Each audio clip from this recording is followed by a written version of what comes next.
열왕기상 21장 27절에서 29절까지의 말씀을 한 절씩 교독합니다. 아합이 이 모든 말씀을 들을 때에 그의 옷을 찢고 굵은 배로 몸을 동이고 금식하고 굵은 배에 누우며 또 풀이 죽어 다니더라. 디셉 사람 엘리야에게 임하여 이르시되, 함께 읽겠습니다. 아합이 내 앞에서 겸비함을 내가 보느냐?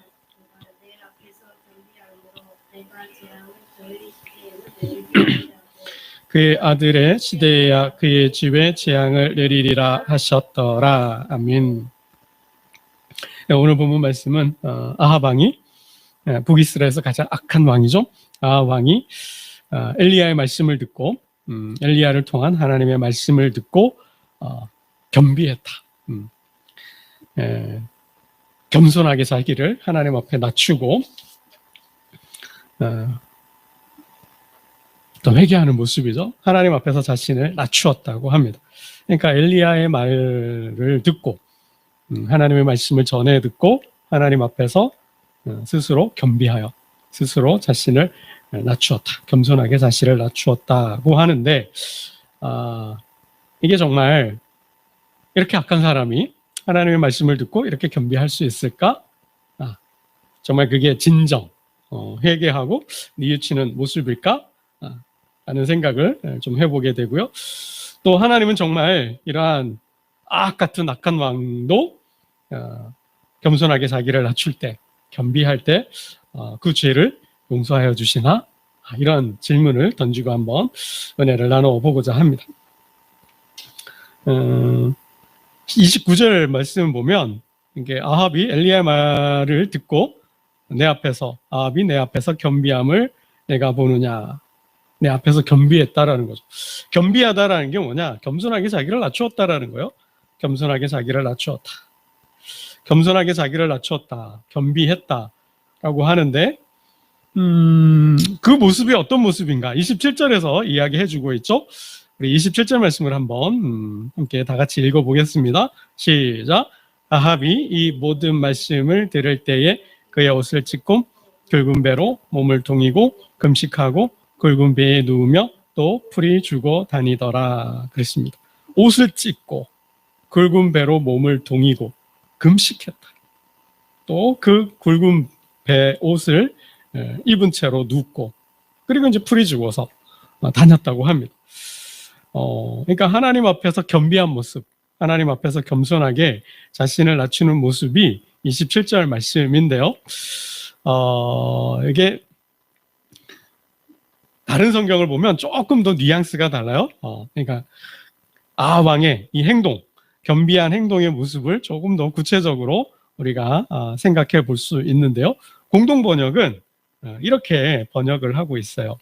아합은 이 말을 다 듣고 나서 자기 옷을 찢으며 굵은 배 옷을 걸치고 단식에 들어갔다. 그는 굵은 배 옷을 입은 채 자리에 누웠고 일어나 거닐면서 풀이 죽어 있었다. 이렇게 번역을 했어요. 뭐 크게 뭐 차이가 없어 보이죠. 근데 표준세 번역은 조금 더 뉘앙스가 더 살아 있어요. 아합은 이 말을 듣고는 자기 옷을 찢고 맨몸에 굵은 배옷을 걸치고 금식하였으며 누울 때에도 굵은 배옷을 입은 채로 눕고 또 일어나서 거닐 때에도 슬픈 표정으로 힘없이 걸었다. 그러니까 맨몸에라는 단어가 들어갔어요.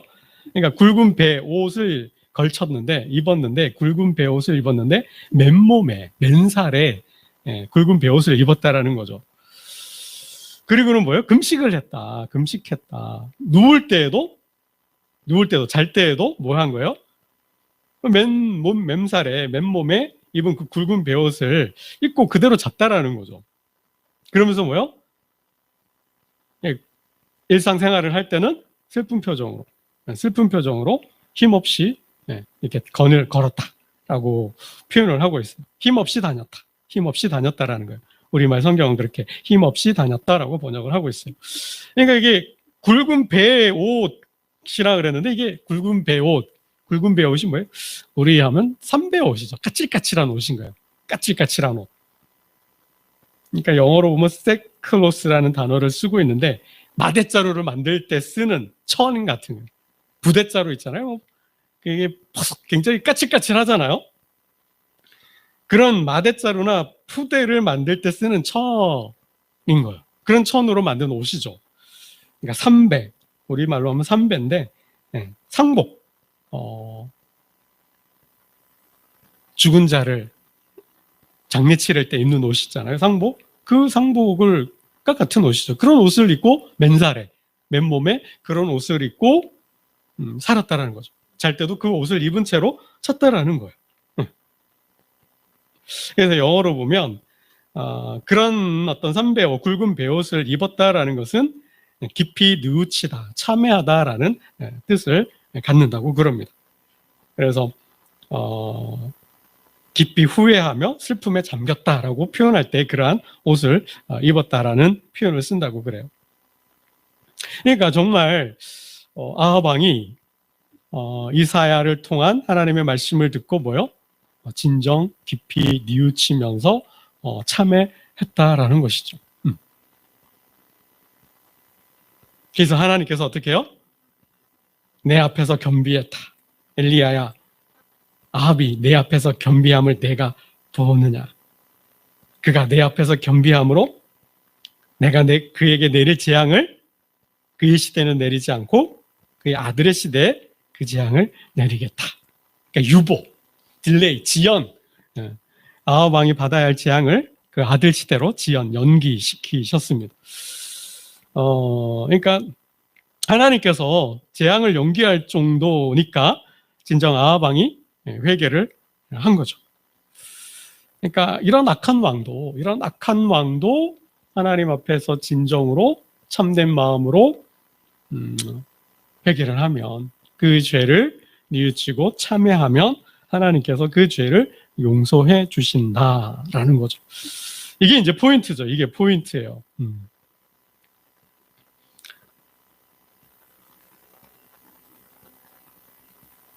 그러니까 역대하 솔로몬이 성전을 짓고 하나님 앞에 성전 기도를 드리죠. 그 성전 기도를 보면 이스라엘 백성들이 하나님 앞에 죄를 지어서 전쟁에 피하거나 또 전염병이 창궐하거나 또 큰 고통과 아픔을 당하거나 또 전쟁에 피해서 포로로 잡혀가거나 아니면 나라를 잃어서 또 돌아다닐 때 그곳에서 성전을 향하여 기도하건 아니면 그 성전에 나와서 기도할 때 그 참회를 들고 죄를 용서해 달라라는 거죠. 이렇게 성전 기도를 드렸을 때 하나님께서는 이렇게 말씀하셨어요. 내 이름으로 일컫는 내 백성이 그들의 악한 길에서 떠나 스스로 낮추고 기도하여 내 얼굴을 찾으면 내가 하늘에서 듣고 그들의 죄를 사하고 그들의 땅을 고칠지라. 내 백성, 내 이름으로 일컫는 내 백성이 스스로 낮추고 스스로 겸비하여서 겸손하게 내 앞에서 겸손하고 자기를 낮추어서 악한 길에서 떠나면 뭐해요? 그래서 나를 찾으면, 내 얼굴을 찾으면 내가 하늘에서 듣고 내가 그 죄를 사하여 주겠다, 사하겠다라는 거죠.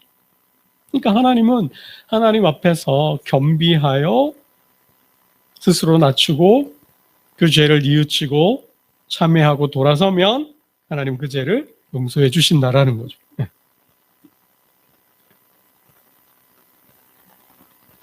여러분, 남유다에서 가장 악한 왕은 누굴까요? 북쪽, 북이스라엘에서 가장 악한 왕은 아합이었어요. 남유다에서 가장 악한 왕은 제가 가끔 한 번씩 말씀했는데 므낫세 왕이에요. 히스기야의 아들 므낫세 왕이 남유다에선 가장 악한 왕이었어요. 하나님은 그의 악을 치시기 위해 아수르를 일으키고 아수르를 통하여 남유다를 공격하게 합니다. 그리고 므낫세 왕은 아수르의 포로로 잡혀가죠. 그가 포로 생활을 하면서 그의 죄를 뉘우치고 하나님 앞에 겸손하게 기도를 합니다. 그가 환난을 당하여 그의 하나님 여호와께 간구하고 그의 조상들의 하나님 앞에 크게 겸손하여 기도하였으므로 하나님이 그의 기도를 받으시며 그의 간구를 들으시다. 그가 예루살렘에 돌아와서 다시 왕위에 앉게 하시매 므낫세가 그제서야 여호와께서 하나님이신 줄을 알았더라.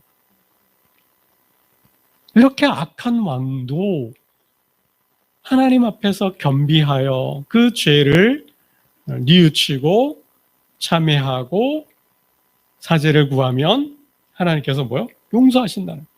그래서 포로로 잡혀갔는데 아수르에서 다시 돌아오게 하시고 다시 그 왕위에 앉게 하셨다라는 거예요. 여러분, 하나님은 악을 통치하십니다. 결단코 하나님은 악을 내버려 두지 않으셔요. 차마 눈 뜨고 보지 않는다 그러셨잖아요. 하나님은 악을 다스리셔요. 소돔과 고모라가 악에 가득 차 있었을 때 노아 시대 그 땅의 백성들이 생각하는 것이 악하여 생각하는 것마다 악하고 그 죄가 세상에 가득하였을 때 관영했다 그러죠. 가득했을 때 하나님은 응징하시잖아요. 징계하시잖아요. 불을 내리시고 물로 세상을 쓸어버리시잖아요. 하나님은 결단코 악을 가만히 내버려 두지 않습니다. 악을 통치하셔요. 악을 다스린다라는 겁니다. 하나님의 방법으로, 하나님의 때에.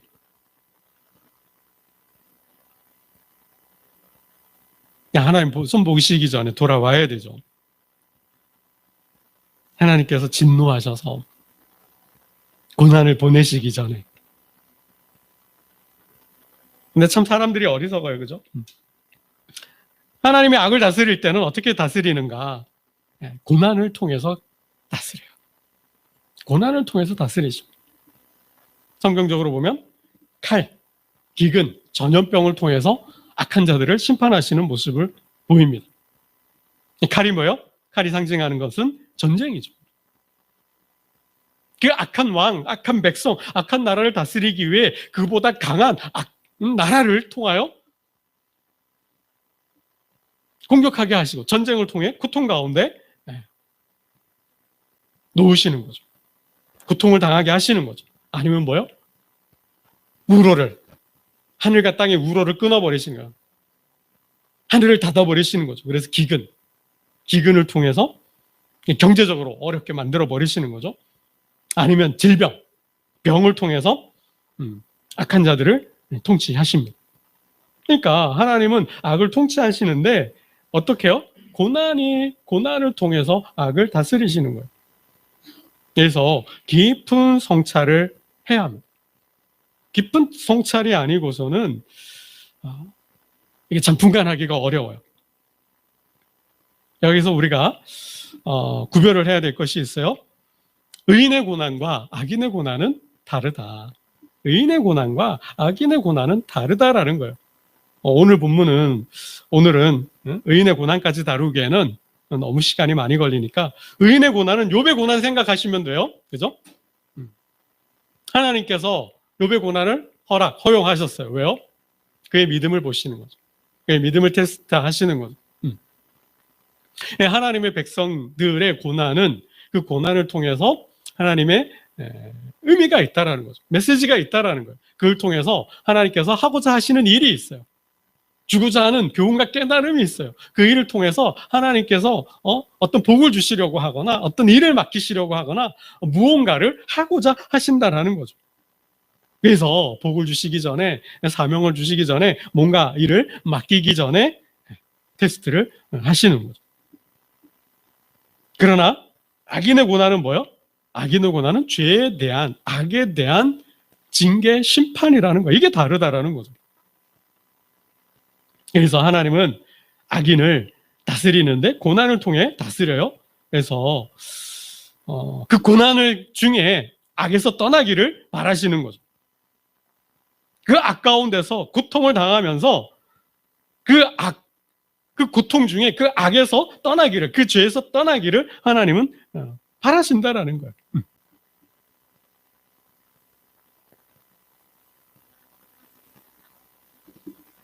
그래서 양심의 가책을 느끼게 하거나 죄책감, 죄의식을 갖게 하는 거죠. 어떤 도덕적인 찔림. 그러니까 고난 고난 중에 있을 때, 그럼 깊은 성찰과 깊은 묵상이 필요로 하는 거죠.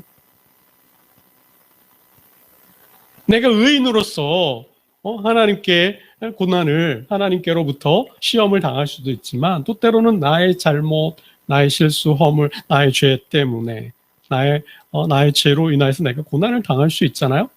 그래서 깊은 성찰을 해야 돼요. 근데 만일 내가 하나님께 지은 죄가 있어요. 내가 어떤 큰 잘못을 했어요. 그래서 고난이 왔어요. 그러면 어떻게 해요? 기도하는 중에 깊은 성찰을 하면서 뭐예요? 그러니까 의인의 고난과 죄인의 고난의 차이가 뭘까요? 악한 자의 고난은 악한 자가 아는 거죠. 고난 당하는 자가 아는 걸 뭐예요? 양심이 찔림이 있으니까. 도덕 윤리적인 문제가 있으니까. 도둑이 재발 저린다 그러잖아요. 내가 죄를 지었는데 내가 누군가에게 아프게 했는데, 여러분, 누군가의 마음을 아프게 하는 것, 상처를 주는 것, 얼마나 그게 괴로워요. 괴로운 일이잖아요. 근데 괴로움이 없다? 찔림이 없다? 가책이 없다? 그럼 화에 맞은 거죠. 그건 정말 사단의 악의 노예가 아닌 이상은, 악마의 종이 아니고서는 그럴 수가 없는 거죠. 정말 악질적인 범죄자가 아니고서는, 정말 감정이 메마른 자, 공감 능력이 빵점인 사람이 아니고서는 이게 괴롭지 않을 수가 없는 거예요. 죄를 지으면 그 죄로 인한 찔림이 있거든요. 양심이 찔리고 도덕 윤리 문제가 일어나게 되고, 여러분 부부 간에도 거짓말을 한다? 얼마나 이게 힘들어요. 그죠? 직장이나 일터에서 공동체에서 내가 뭔가 사업적으로 회사에 큰 데미지를, 손해를 입혔다? 여러분 누군가와 이웃 간의 관계 속에서 내가 그 이웃에게 큰 어떤 잘못을 해서 어떤 재산상이라든지 마음적으로든 그 삶에 큰 피해를 입혔다? 여러분 이게 가만히 있을 수가 있는가요? 안 되는 거죠. 시침이 뚝 떼고 그렇게 있는다 한더라도 뭐예요? 마음이 괴로운 거죠. 마음이 괴로운 거예요. 찔림이 있는 거죠. 죄의 찔림이 있는 거죠. 이게 뭐예요? 하나님께서 말씀하시는 거죠. 이게 하나님의 사인이라는 거예요. 의인의 고난과 죄인의 고난은 여기에 있다는 거죠. 의인의 고난은 뭐예요? 그런 건 없겠죠. 죄로 인한 찔림은 없겠죠. 괴로움은 없겠죠. 그런데 질문은 되는 거죠. 이 고난이, 왜 이 고난이 당하는 것일까? 무엇으로부터 고난이 왔을까? 이 고난을 통하여 하나님 주시고자 하는 메시지가 뭘까? 이게 다른 거죠. 차원이 다른 거죠. 이 구분이 돼요. 분명하게. 예를 들면 탕자이죠. 탕자 비유. 예수님께서 탕자 비유를 통해서 말씀하셨잖아요. 탕자가 아버지의 유산을 받아서, 상속받아서 미리 땡겨서 상속받잖아요. 그래 다 정리해가지고 그 많은 돈을 가지고 먼 타국에 가서 살아요. 허랑방탕하게 살아요. 그죠? 그러니까 우리식으로 하면, 이 시대의 언어로 한다면 술집 다니면서 그죠? 술 마시면서 여자들 옆에 앉혀놓고 술 마셨다라는 거예요. 그런 어떤 삶을 살았다는 거죠. 부도덕한, 성적으로 문란한 삶을 살면서 그냥 흥청망청 돈 다 쓴 거죠. 그냥 탕진한 거죠. 그리고 먹고 살 길이 없으니까 어떻게 해요? 돼지를 치면서 돼지가 먹는 쥐염 열매를 먹고 살았다 그러는 거죠. 그때 뭐예요? 그런 고난 중에 아버지를 기억하잖아요. 그런 고난 중에 하나님을 기억하잖아요. 여러분 이거거든요. 찔림, 그 마음의 괴로움은 뭐예요? 하나님을 기억하게 하는 거예요. 하나님을 기억하게 하는 거죠. 그래서 그 죄에서 떠나게, 그게 뭐야? 하나님의 사인이고 하나님의 음성인 거죠. 그 악에서, 그 죄에서 떠나라는 하나님의 음성인 거죠. 그렇게 들어야 된다라는 거죠.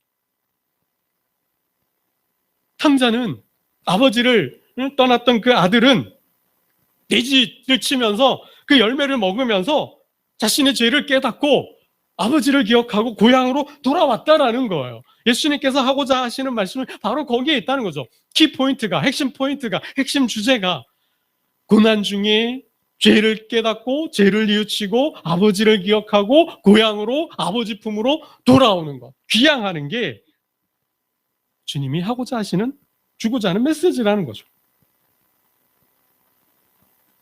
여러분, 이제 주님이 십자가를 앞에 놓고 제자들과 최후의 만찬을 하시잖아요.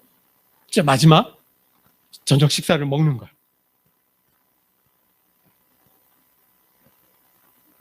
너희가 나를 떠나리라, 버리리라. 아, 주님 무슨 말씀이십니까? 다른 제자들은 몰라도 저는 결단코 버리지 않겠습니다. 끝까지 함께 하겠습니다. 주님이 죽으셔도 함께 죽을 마음이 있습니다. 라는 거죠. 어디를 가시든지 끝까지 함께 하겠습니다. 그랬던 제자들이잖아요. 베드로는 더 열정적으로 호언장담하지 않았습니까? 다른 제자들은 몰라도 저는 결단코 주님을 떠나지도 버리지도 않겠습니다. 끝까지 함께 하겠습니다. 근데 주님 뭐라 하셔요?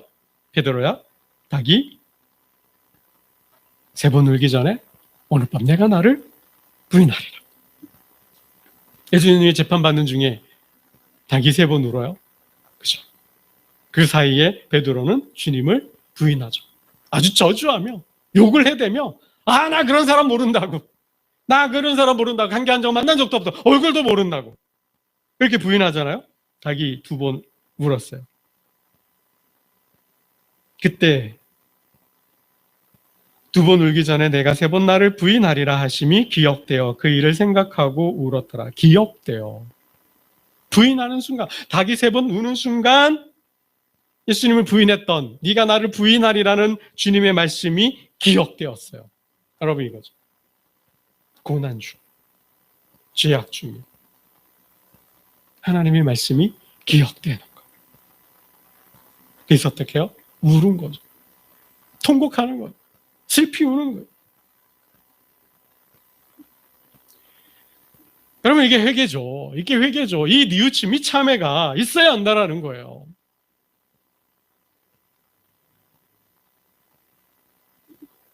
여러분, 사울과 다윗의 차이가 뭔가요? 사울 왕과 다윗의 차이는 이 회개의 차이인 거죠. 사울 왕은 진정한 회개가 없었다라는 거예요. 회개할 줄 모르는 단, 회개할 줄 몰라요. 회개할 줄 모르는 사람이. 하나님 앞에 크게 2번이나 죄를 지어요. 한 번은 블레셋 전투를 앞두고 제사를 드리죠. 사무엘이 와서 제사를 드려야 되는데 사무엘이 늦었어요. 사무엘이 오지 않으니까 어떻게 해요? 군사들은 떠나고 도망을 가고, 사무엘은 오지 않으니까 급박하니까 급해서 제사를 드리죠. 그 중에 사무엘이 왔어요. 왕이 무슨 일을 하였나이까? 이게 지금 무슨 짓입니까? 그랬더니 뭐라 그래요? 부득이하여 번제를 드렸나이다. 부득이하여 번제를 드렸대요. 그냥 핑계죠. 상황이 그럴 수밖에 없었다는 거, 어쩔 수 없었다라는 거예요. 전쟁은 치러야 되고 군사들은 도망을 가고 여호와께 제사는 드려야 되는데 사무엘 당신은 오지는 않고, 그래서 내가 부득이하여 어쩔 수 없이 제사를 드렸다라는 거죠. 회개했단 말은 없어요. 해서는 안 될 일을 했는데, 그죠? 2번째는 아말렉 전투의 불순종 이야기죠. 왕이 하나님을 버렸으므로 하나님도 당신을 버렸나이다 했는데도 회개하는 모습은 있었어요. 내가 죄를 지었나이다.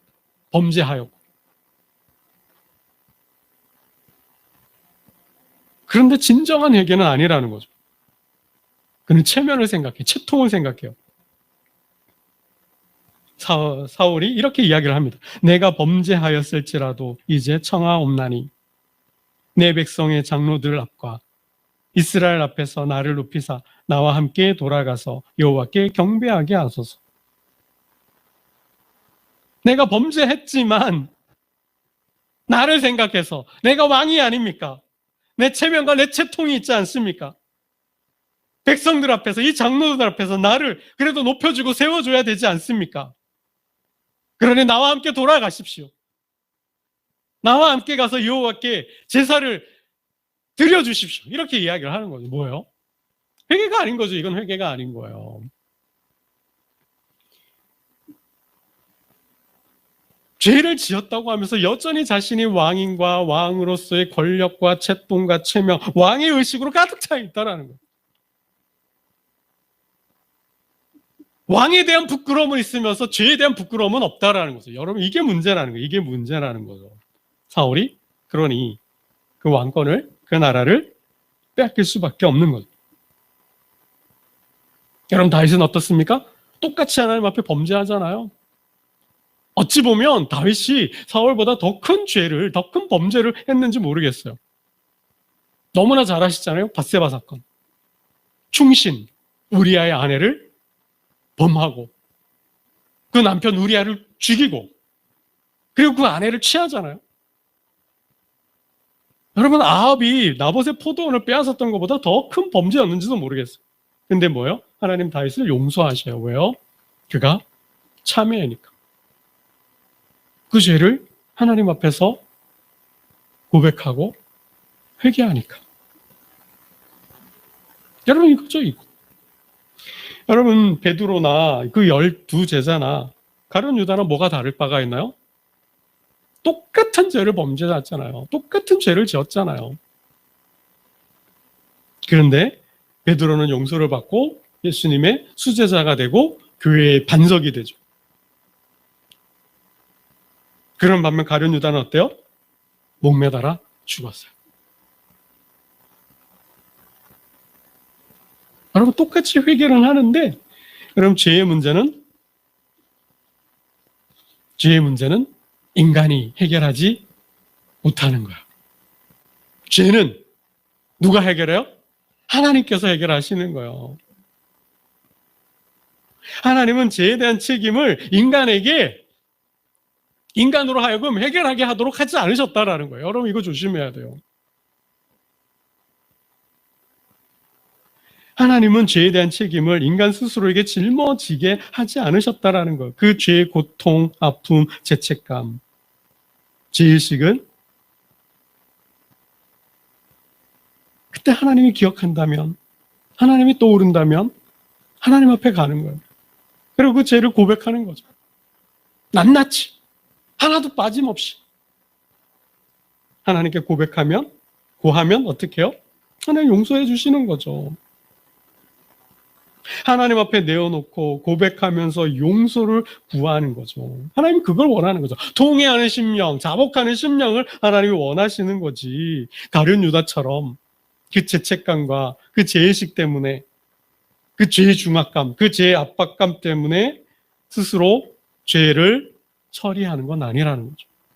그 방법으로 자살은 죄의 무게를 감당하기 힘들어서 자살을 하는 것은 하나님이 기뻐하는 게 아니라는 것입니다. 만에 하나라도 죄의 무게를 감당하지 못하고 마음이 우울하고 또 불안하고 두려움에 쌓여 있다면, 정말 사단의 공격이 심해서 죽고 싶은 마음들이 생긴다면 뭐예요? 이게 해결이 안 된다면, 그래서 정상적인 삶을 살기가 어렵다면 전문적인 상담 받으셔야 돼요. 어떤 무언가로, 어떤 사건으로 인하여서 내가 마음에 큰 고통을, 마음에 큰 괴로움이 있다면, 정말 마음에 사울왕과 같이 그렇게 번뇌한다면, 그게 끊이지 않고 계속해서 지속이 된다면 전문적인 영적 상담을, 목회적 상담을 받으셔야 된다는 거예요. 그 혼자 짊어지기에는 너무 부담스러워, 어려워, 힘들어, 질 수가 없어, 해결이 안 돼요. 그러다 보면 정말 사단이 공격하는 거죠. 사단의 밥이 되어서 어떤 일이 벌어질지 몰라요. 여러분, 가룟 유다가 그런 거죠. 그 죄짐을 지고 주님 앞에 나가면 되는데, 그러면 주님이 용서해 주시는데 그 죄짐을 이기지 못하고 스스로 감당하려 했다라는 거죠. 그 결과는 스스로 목숨을 끊는 그러한 일이었다라는 것입니다. 여러분, 말씀을 맺고자 합니다. 하나님은 악을 가만히 내버려 두지 않으셔요. 하나님은 악을 통치하고 악을 다스리십니다. 하나님은 끝까지 악을 추적해서 악을 발본색원하고 악을 까발리고 악을 심판하셔요. 죽는 날까지. 절대로 하나님은 악을 그냥 가만히 내버려 두지 않습니다. 어떻게 알아요? 우리는 다윗을 통해 아는 거죠. 어떠한 신앙의 영웅이라도, 신앙의 조상이라 할지라도 하나님 앞에 죄를 지었다면 하나님은 그 죄에 대한 책임을 물으시고 그 죄에 대한 벌을 내리시는 거죠. 철저하게 폭로하셔서 그 죄의 책임을 물으신다라는 것입니다. 여러분, 말씀을 맺겠습니다. 우리가 신약적으로 보면 하나님은 악을 다스리시는데 어떻게 다스리셔요? 선으로 다스립니다. 사랑으로 다스려요. 그래서 하나님은 악을 악으로 갚지 않으셔요. 그래서 하나님은 악을 선으로 갚으셔요. 사랑으로 이기길 원하는 거죠. 그래서 원수까지 사랑하시죠. 그래서 원수를 사랑하라고 말씀도 하십니다. 우리는 악을 절대로 이길 수 없어요. 악은 악으로 절대로 이길 수 없어요. 악을 악으로 상대하고 악을 악으로 이기려다 하다 보면 이게 복수열전이 되는 거죠. 죄의 악순환, 악의 악순환을 가져올 뿐이죠. 그러면 그 고통은 눈덩이처럼 갈수록 더 커질 수밖에 없습니다. 그래서 악을 선으로 이기라.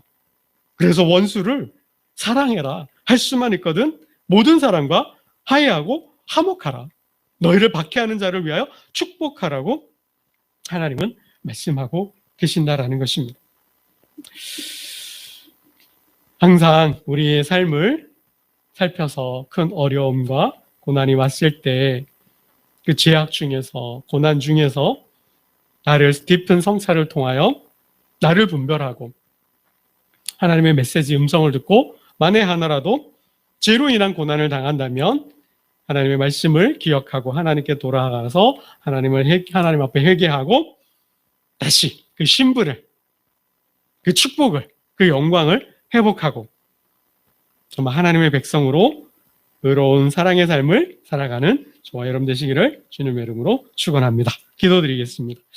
하나님 아버지 감사합니다. 아무리 약한 죄인이라도 그 죄악에서 떠날 기회를 주시고 그 고난에서 벗어날 기회를 주시는 하나님의 은혜와 그 크신 사랑을 보게 됩니다. 아버지 하나님, 우리의 삶을 깊이 성찰하게 하시고 의인으로서 당하는 고난인지 죄인으로 당하는 고난인지 분별하게 하시고 마음에 찔림이 있다면, 가책을 느낀다면 하나님의 말씀을 기억하고 하나님께 돌아가 하나님께 용서를 구하는, 그래서 그 삶을, 그 영혼을 회복하는, 구원받는 은혜가 있게 하여 주옵소서.